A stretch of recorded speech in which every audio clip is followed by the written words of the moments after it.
జగిత్యాల జిల్లా ఎండపల్లి మండలంలో పర్యటించారు మంత్రి అడ్లూరి లక్ష్మణ్ కుమార్. గ్రామంలో శ్రీ పర్వతాల మల్లికార్జున స్వామి పట్నాల మహోత్సవంలో పాల్గొన్నారు. ఆలయ కమిటీ సభ్యులు, ఒగ్గు కళాకారులు మంత్రికి ఘన స్వాగతం పలికారు.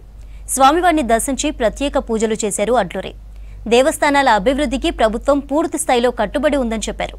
భక్తుల సౌకర్యాల కోసం అన్ని వసతులు ఏర్పాటు చేశామని హామీ ఇచ్చారు.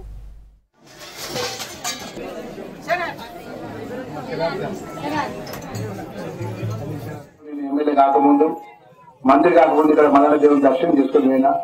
ఈరోజు ఎంతో ప్రేమతో ఈ యాదవ సంఘ కుల బాంధవులు, పెద్ద మనుషులు అందరూ కూడా అన్న ఇక్కడ దర్శనం కోసం రావాలని చెప్పి చెప్పడం జరిగింది. దానిలో భాగంగా మన రాష్ట్ర ప్రభుత్వం ద్వారా మనం ఈ మంత్రిగా మీ అన్నగా లక్ష్మణ్ కుమార్ గా నేను ఉన్నగా మీ అందరి ఆశీర్వాదంతో, మీ అందరి అభిమానంతో శాసనసభ్యుడిగా ఎన్నికై రాష్ట్ర ముఖ్యమంత్రి పెద్ద రేవంత్ రెడ్డి గారి యొక్క క్యాబినెట్ రాష్ట్ర మంత్రిగా ఈ ప్రాంతం నుంచి బాధ్యత వస్తున్న సందర్భంలో కూడా ఈ యొక్క గుడి దేవాలయ అభివృద్ధి కోసం ఒక బోర్వెల్, ఒక కాంపౌండ్ వాల్, ఒక షెడ్ అయింది. తక్షణమే ఎలక్షన్ కోడ్ అయిన వెంటనే అవన్నీ కూడా ఏదైతే మదన దేవుడికి సంబంధించినటువంటి యాదవ కుల బాంధవులు అడిగినటువంటి సమస్య అన్నింటి కూడా పరిష్కారం చేసే బాధ్యత నాది అని చెప్పి మనవి చేసుకుంటూ, ఒక్క కళాకారులందరూ కూడా రాష్ట్ర ప్రభుత్వం ద్వారా సాహిత్య కల్చరల్ అకాడమీ ద్వారా కూడా మీకు కూడా ప్రభుత్వంలో భవిష్యత్తులో మీకు అన్ని విధాలా కూడా సహకరించే విధంగా ప్రభుత్వం మీకు అండగా ఉంటుంది.